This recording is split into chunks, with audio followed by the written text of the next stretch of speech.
Je vous salue tous dans le nom du Seigneur Jésus-Christ.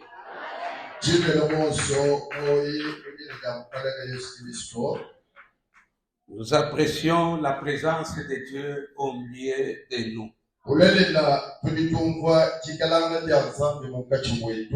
C'est Dieu qui n'abandonne jamais, c'est Dieu qui ne délaisse jamais.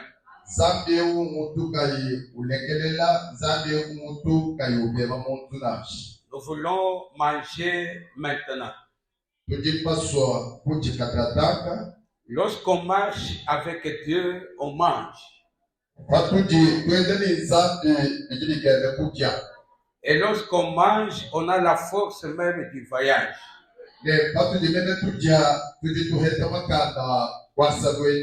Ce que nous mangeons, ce n'est pas autre chose, c'est la parole de Dieu.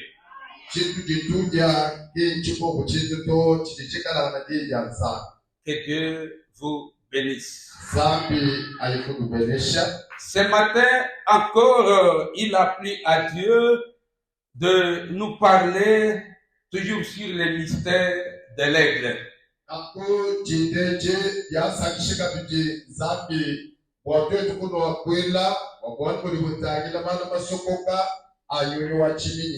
Nous allons parler ce matin sur les mystères de solitude. La solitude.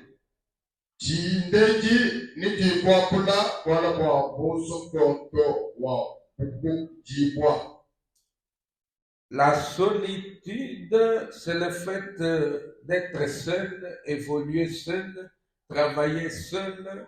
Hein? C'est le contraire de solidaire. La solidarité, maintenant, le contraire, c'est ça la solitude.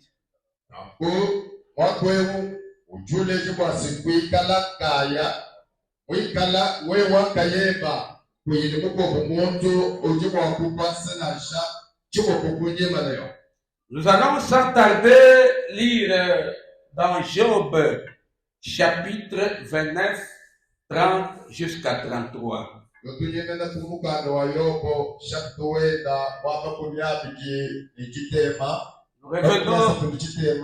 Nous revenons sur notre passage ici. La Bible dit ceci. Est-ce par ton ordre que l'aigle s'élève et qu'il place son nid sur les hauteurs?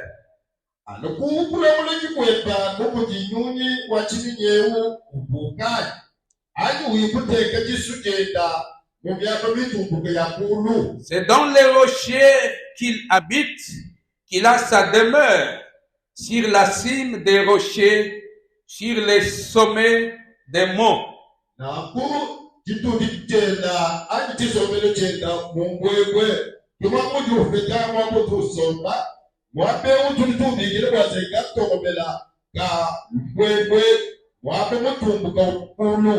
De là, il épie sa proie. Il plonge au loin les regards.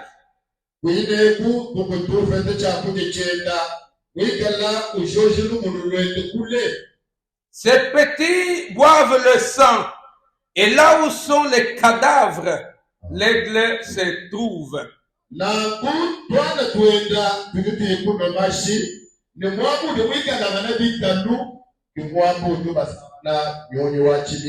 Laisse que le Saint-Esprit nous aide à bien comprendre et décortiquer ces choses.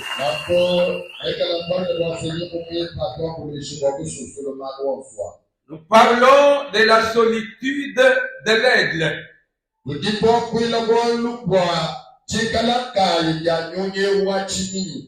La plupart d'oiseaux volent en équipe, volent en groupe. Si nous prenons l'exemple des pigeons, lorsque les pigeons volent, ils sont toujours en équipe. Si nous prenons l'exemple des hirondelles, les hirondelles, quand ils volent, ils sont toujours en groupe. La plupart d'oiseaux, ils chassent en groupe, ils volent aussi en groupe. Mais l'aigle fait le contraire. L'aigle vole en solo. L'aigle vole seul. L'aigle ne vole jamais en groupe. Ah.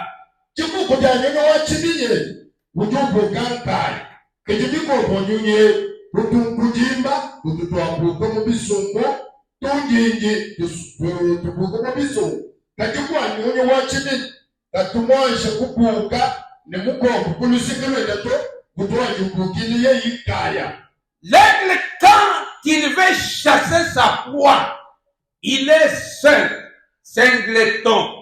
Quand il veut voler, il est toujours seul. Il évolue en solo.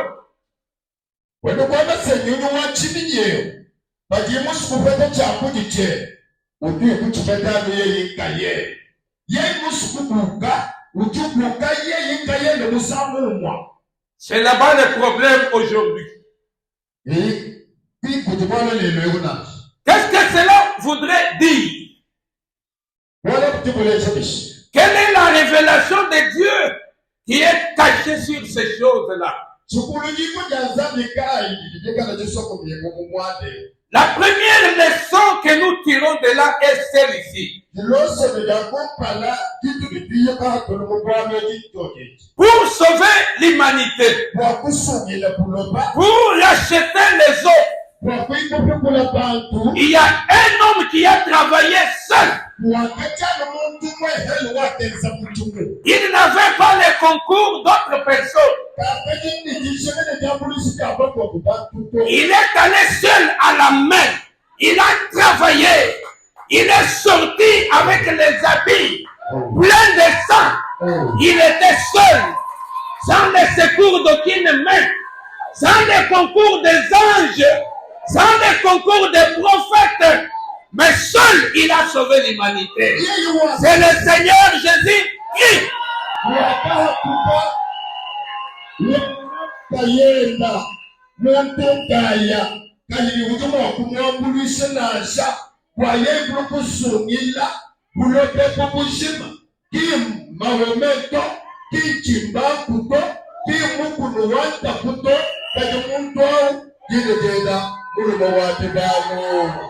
Le seul nom qui sauve, c'est le nom de Jésus.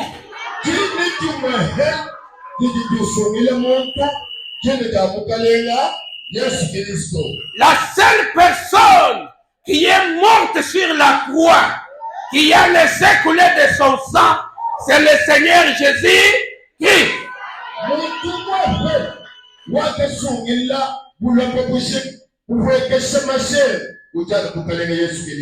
C'est ainsi que ce jour-là,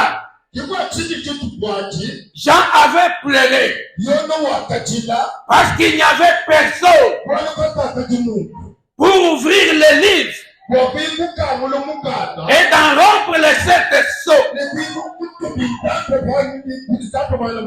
Jean a commencé à pleurer parce qu'il n'y avait personne pour résoudre les problèmes du salut, pour bénir, pour donner la paix et la joie à l'humanité. L'ange lui dit, Jean ne pleure pas. Je dis à quelqu'un ce matin, ne pleure pas. Mon frère, ma soeur, ne pleure pas. Parce qu'il y a un et un seul qui était trouvé digne d'ouvrir le livre et d'en rompre les 7 sceaux.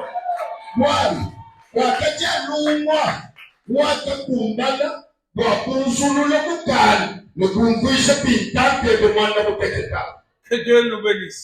Et par là, nous comprenons que l'aigle, c'est l'image de Jésus lui-même.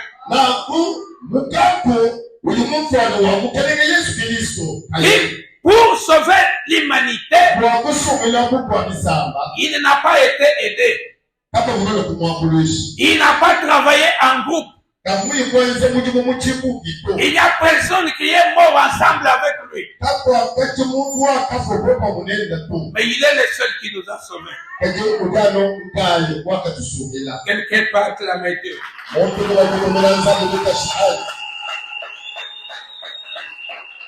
Le deuxième enseignement que nous tirons de là, c'est lequel?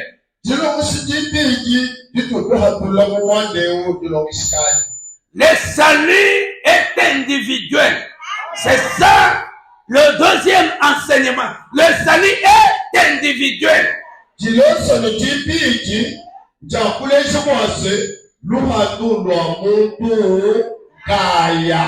Même si ton père est pasteur, tu ne seras pas sauvé parce que ton père est pasteur. Même si ton mari est pasteur, ce n'est pas ça qui va te sauver. Mais le salut est individuel. Quand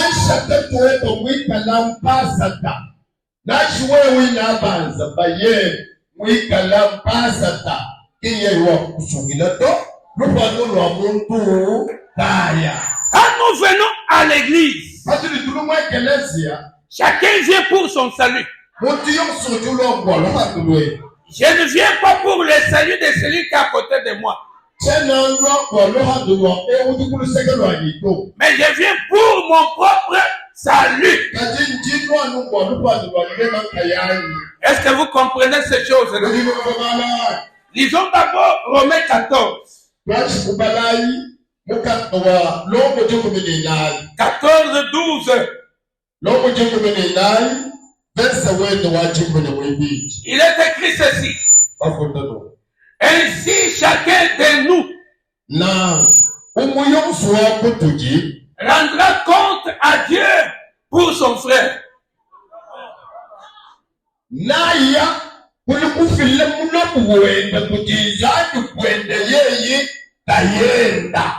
Est-ce qu'on a dit pour quelqu'un d'autre?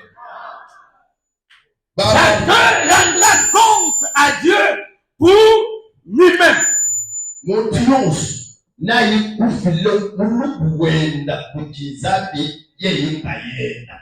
Les affaires de Dieu, frère, c'est toi seul avec ton Dieu. Mon frère, ma soeur, le jour de ta mort, tu mourras, tu iras seul. Il n'y aura qu'un seul cercueil. Il n'y aura qu'une seule tombe. Même si ta maman pleure, elle ne t'accompagnera jamais.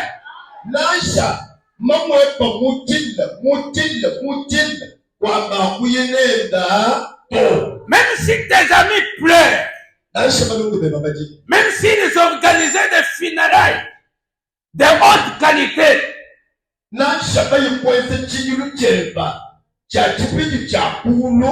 personne ne t'accompagnera. Tu mourras seul. Et à ce moment-là, si tu es mort comme enfant de Dieu, tu es parti au paradis. Mais si tu es mort comme diable, comme Satan, comme sorcier, tu iras en enfer. Je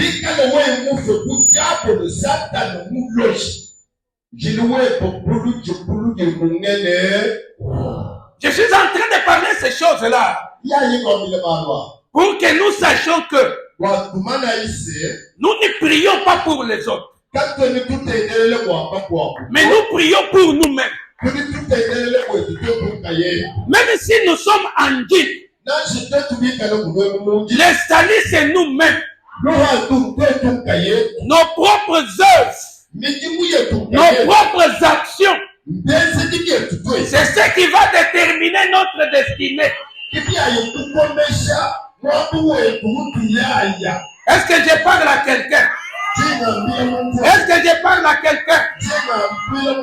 Moi qui ai cette habitude-là, je suis arrivé à l'église. J'ai suivi les gens en train de parler.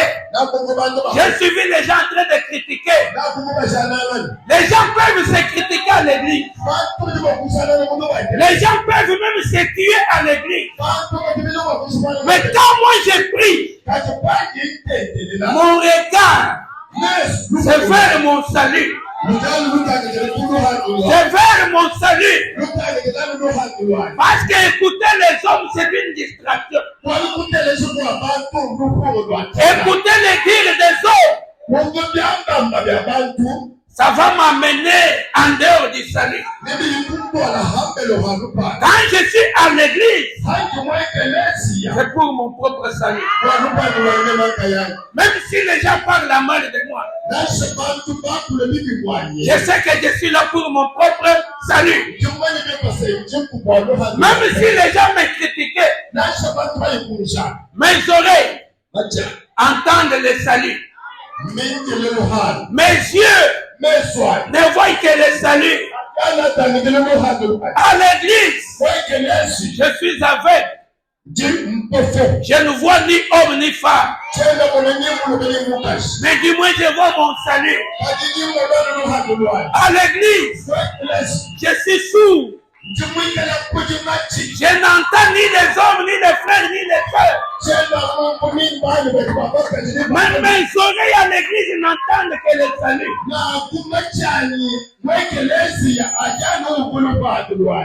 Amen, amen. Amen. Même si je comptais que celui-ci à la cité, c'est un impédique, c'est son problème. Sauve-toi toi-même.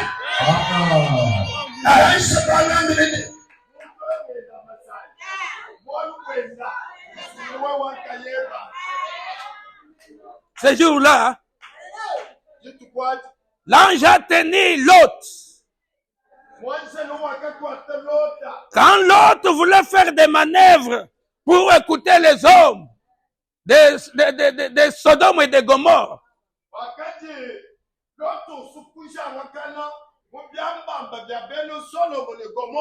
l'ange lui a dit, sauve-toi toi-même. Dis à ton frère, sauve-toi toi-même.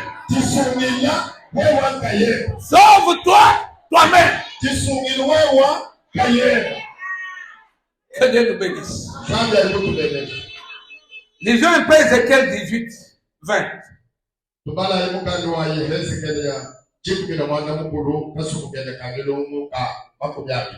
L'âme qui pêche, c'est celle qui mourra.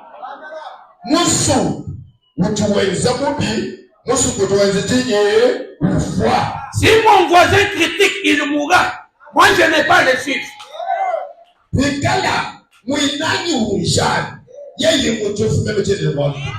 Et moi, je n'ai pas le suivre ou à l'écouter. Parce que je suis un aigle. Quand l'aigle vole, il vole seul. C'est celle qui mourra, oui. Le fils ne portera pas l'iniquité de son père.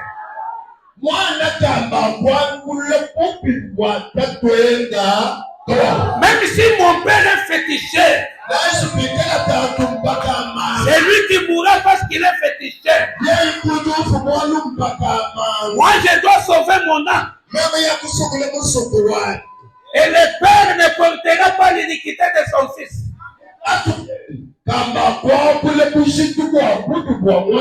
Même si mes enfants commettent des péchés, même si mes enfants sont des impédiques, l'âme qui pêche, c'est celle qui mourra. Le salut est individuel. Le salut est individuel. La justice du juste sera sur lui. La justice du juste sera sur lui. Misala na yo mala. Ndeko kende na yo. Makambo no ya bien osalaka. Bolamu na yo salaka. Ndeko kende na yango. Parce que le salut, c'est le problème de la personne elle-même. Et la méchanceté du méchant sera sur lui.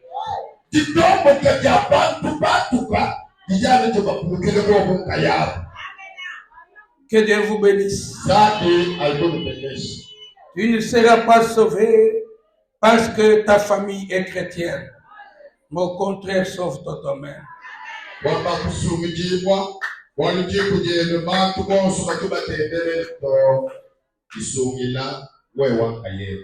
Et j'ajoute pour dire, tu ne seras pas jugé en groupe.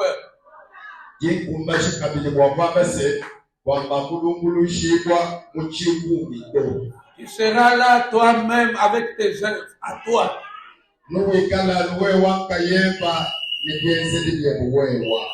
Tu as tout intérêt d'accepter Jésus personnellement et marcher avec lui individuellement.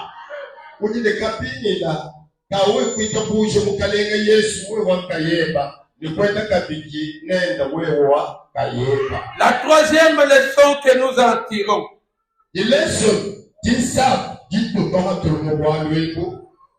nous disons que nous devons passer plus du temps avec Dieu qu'avec les hommes.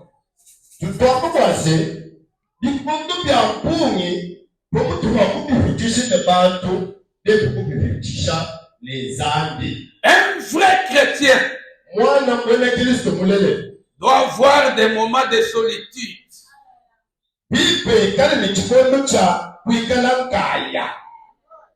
Je n'ai pas interdit la vie en groupe, la vie en équipe. C'est bien. Mais tu devras aussi avoir des moments de solitude. Quels sont ces moments-là de solitude?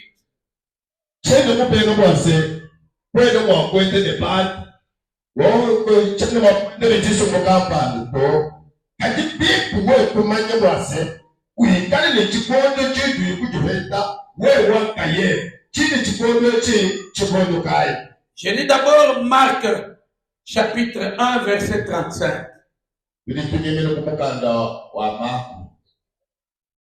Marc 1, 35. Vers le matin, pendant qu'il faisait encore très sombre, il s'éleva et sortit pour aller dans un lieu désert où il pria.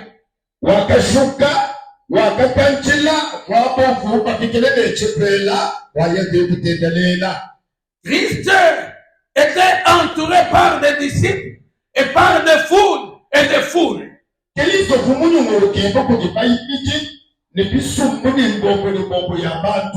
ce qui témoigne que nous devons vivre aussi en équipe, en groupe. C'est bien.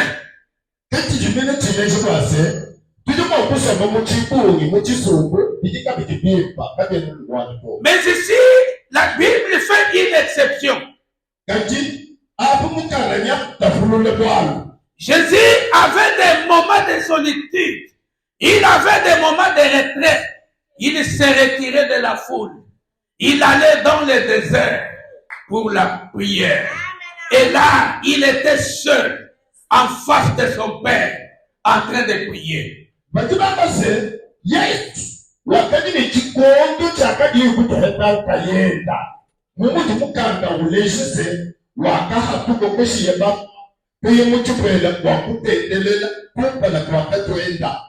Bien-aimés dans le Seigneur, si vous voulez aller plus loin avec Dieu, ayez des moments de retraite, ayez des moments de se retirer, ayez des moments où vous allez vous retrouver seul en face de Dieu. Là, je suis en train de parler de la prière. Je suis en train de parler de la prière. Il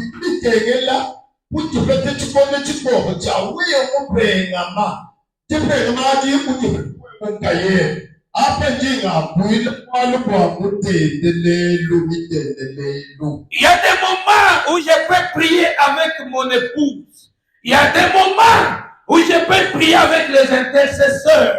Il y a des moments où je peux prier avec toute l'église.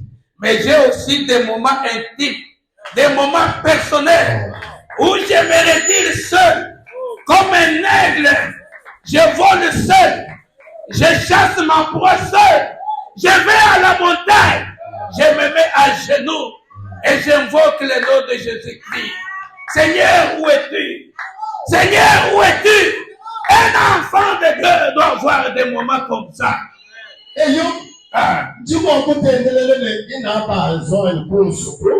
Tu m'as coupé de là, et pas de la tu m'as coupé de là, mais que l'Asie est Kati, il dit tu crois le capana, tu paye ma bien, et il coûte peut-être même un caillage, mais les gens Zambie ou tu peux épi, Zambie ou tu peux épi, Zambie ou tu peux épi. Je ne sais pas parmi vous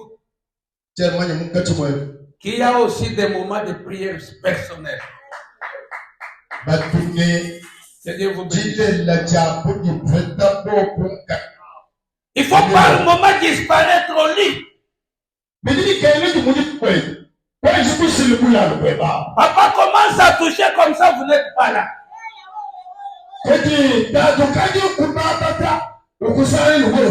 Maman commence à toucher, vous n'êtes pas là. Vous n'êtes pas là. Vous êtes allé dans votre sorcellerie. Là, vous vous êtes retiré même au salon. Et là-bas au salon, maman ne va suivre que des gémissements. Là, vous êtes seul avec votre Dieu.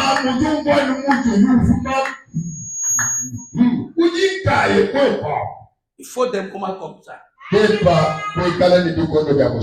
faut des moments de solitude. Vous seul avec votre Dieu. Là, vous deviendrez plus fort encore.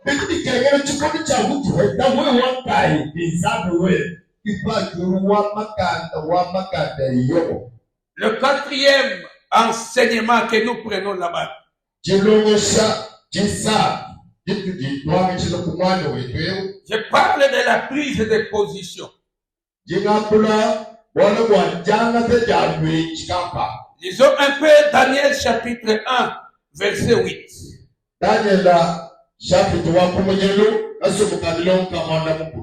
Daniel 1, 8. Daniel résolut de ne pas s'essuyer par les mains du roi et par le vin dont le roi buvait.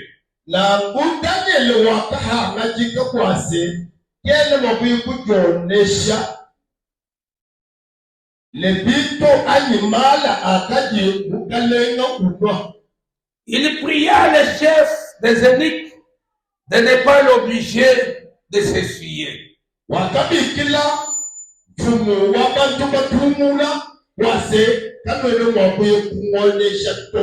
Daniel est à Babylone. Les Babyloniens ont leur nourriture, ils ont leur vin, ils ont leurs histoires qu'ils consomment. Et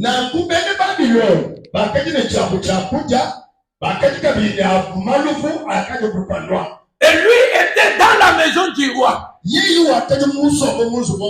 Dans la maison du roi, il y avait la nourriture royale. Il y avait aussi le vin royal. C'est ce que tout le monde prenait. C'est ce que les groupes et l'équipe prenaient. Mais quand c'est arrivé le tour de Daniel, il a dit, je ne mangerai pas. Je ne boirai pas aussi. Pourquoi? Parce que ça ne correspond pas avec ma doctrine. Ça ne correspond pas avec ce que moi je consomme. Qu'est-ce que je voudrais dire par là? Mon frère, ma soeur, lorsque la foule est dans les péchés, toi tu es la lumière du monde. Tu es un aigle.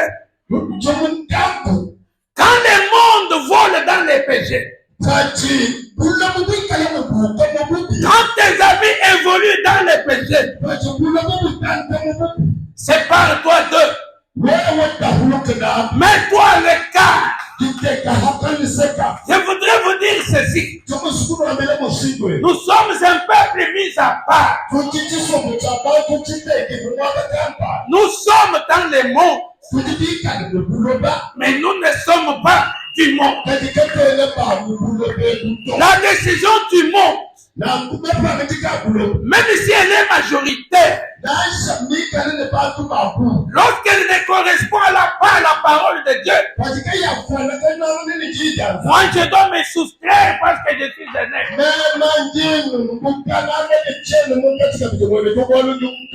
Est-ce que je parle à quelqu'un? Est-ce que je parle à quelqu'un?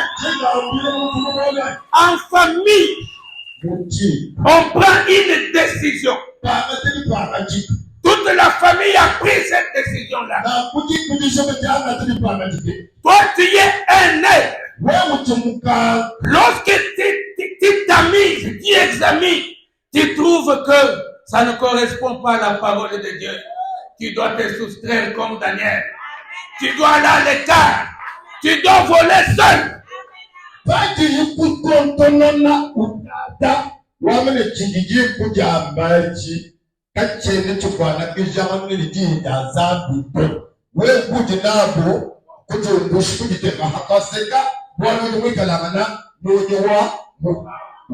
cause de la vérité, accepte de marcher seul. À cause de la vérité, accepte que tous les amis t'abandonnent. Que la famille te rejette. Que toute la chorale te rejette. Mais si tu es convaincu que tu es dans la vérité, reste seulement dans la vérité. Un jour, le monde reconnaîtra cette vérité-là. Quand Daniel est resté dans la vérité, on l'a attaqué. On l'a jeté même dans la fosse au lion. Mais au finish, Dieu lui a donné la victoire. Et au finish, le roi a dit que tout le monde adore le Dieu de Daniel. Mon frère, ma soeur, sur le chemin de la vérité, on est toujours seul. On est toujours seul. Bien-aimé dans le Seigneur, la porte des mensonges est grande. Mais la porte de vérité est toujours petite. Et dans la porte des mensonges, dans la porte des mensonges, c'est toujours une équipe, une foule qui entre là-bas. Mais dans la porte de vérité, c'est toujours une seule personne. Même si tu es seul, à cause de la vérité, ne t'inquiète pas. La vérité finit par triompher.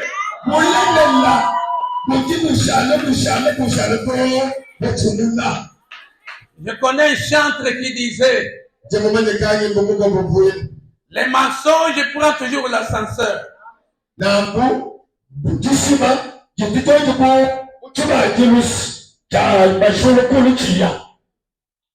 Les mensonges prennent toujours l'ascenseur.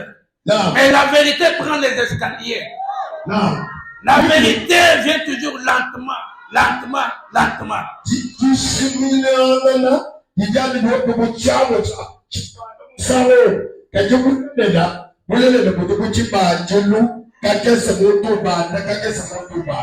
Il y a des gens qui ont taillé leur pasteur parce que les pasteurs leur ont dit la vérité.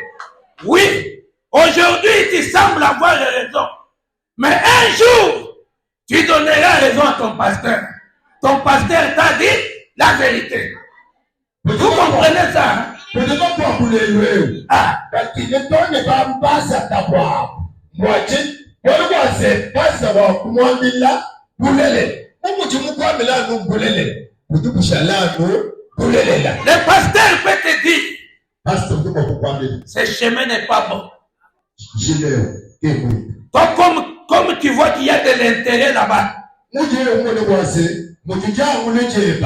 pasteur ne m'aime pas. Le pasteur est jaloux de ma bénédiction. Je quitte l'église. Je vais ailleurs. Mon frère, ma soeur, un jour, les mensonges pourris. Les mensonges pourris.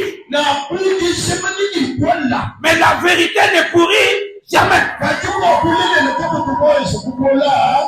jour, tu reviendras au pied de ces pasteurs-là.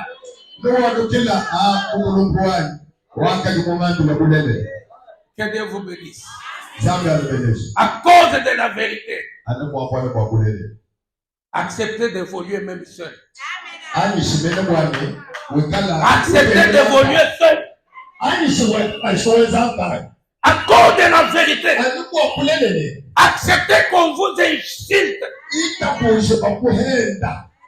Mais si vous êtes convaincu que ce que j'ai fait, c'est la parole de Dieu, ne bougez pas. Ne changez pas. Mardoché était assis à la porte. Quand Aman passe, tout le monde va à genoux. Mais Mardoché, il disait, moi mes genoux ne doivent qu'adorer Dieu. Je ne peux pas adorer un homme. Quand Aman passe, Mardoché n'adore pas. Mardoché n'adore pas. Mon frère, ma soeur, reste dans la vérité. Même si ça t'écoute la tête. Même si ça t'écoute le boulot.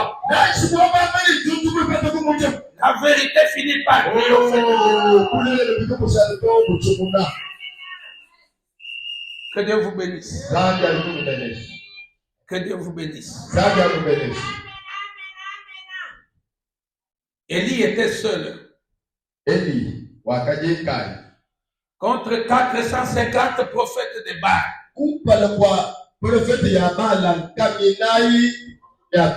Il était seul. La vérité. Mais qui a triomphé? C'est Élie. Bien que ils ont commencé. Les mensonges commencent. Ça peut circuler dans les réseaux sociaux. Les gens peuvent fabriquer des images. Ils prennent une image là-bas. Ils composent, ils font les mixages. Ils envoient les mensonges dans les réseaux sociaux.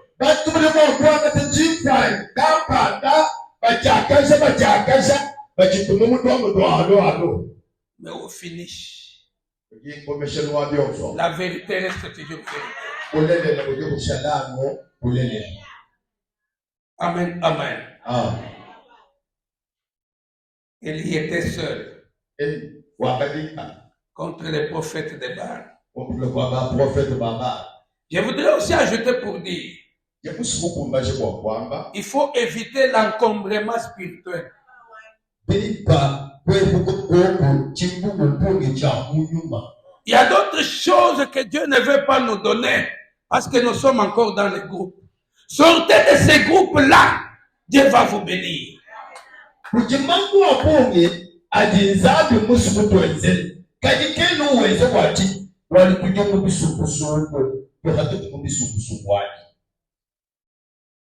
Jésus, pour atteindre sa destinée, la destinée de Christ, c'était la croix.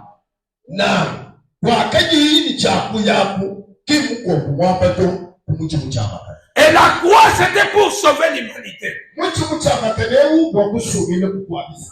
Jésus s'est séparé d'abord de ses disciples.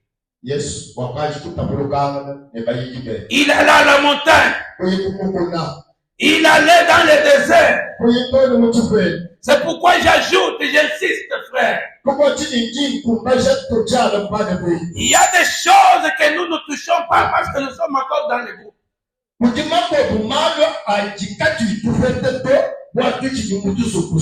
Détache-toi de ces groupes-là, Dieu va te bénir. Détache-toi de cette équipe-là, Dieu va t'élever. Nous ne savons pas voir la lumière et la gloire de Dieu parce que nous sommes dans ces groupes-là. Dans ces groupes-là, soyons des aigles. Pourvoyons mon corps. Sortez de ces groupes-là.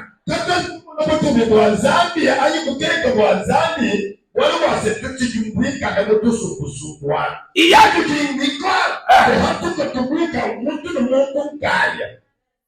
que Dieu vous bénisse. Et merci Seigneur Jésus-Christ. Tu entres dans le mariage. Tu es déjà seul dans le mariage. Un marié doit être un aigle.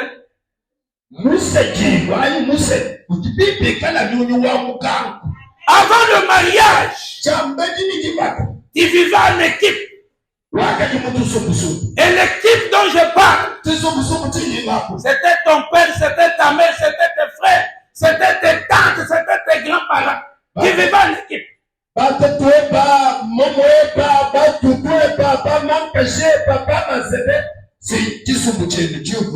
Aujourd'hui, tu es dans le mariage.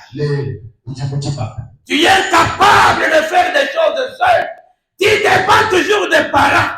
Papa n'a pas encore dit. Maman n'a pas encore dit. Mon oncle n'a pas encore parlé.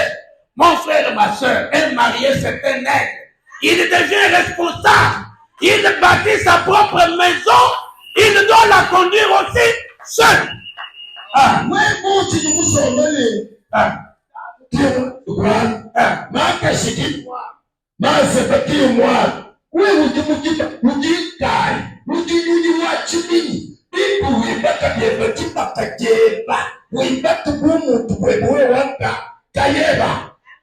Le mariage évoluera. Si l'homme se considère comme responsable,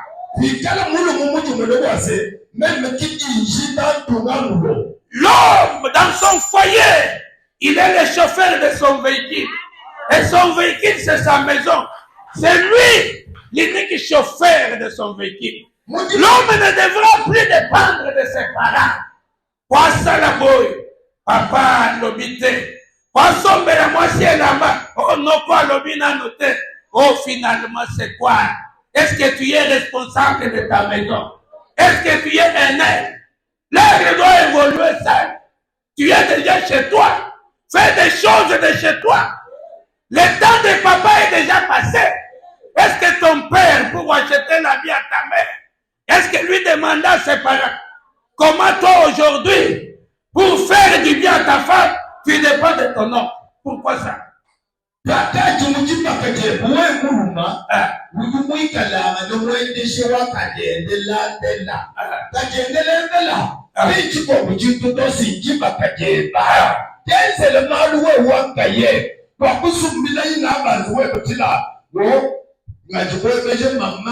Mama ye muita busha, papa ye muita busha, maka se muita busha. Kufa kusubira mukajani kila to yenze la baruwe waka kayeba. Tu es quel type de papa? Demande-lui d'abord, tu es quel type de papa? Même pour acheter la viande, il faut demander à l'oncle.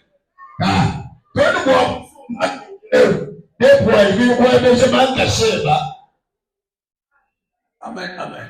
C'est la même chose aussi chez les mamans. Il y a des mamans qui entrent au mariage.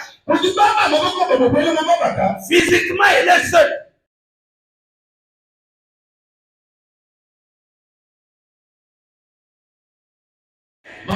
il y a l'oncle, il y a les grands-parents.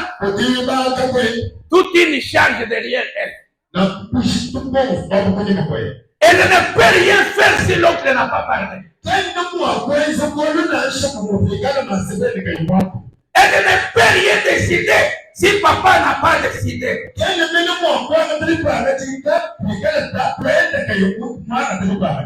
Tu joues, hein?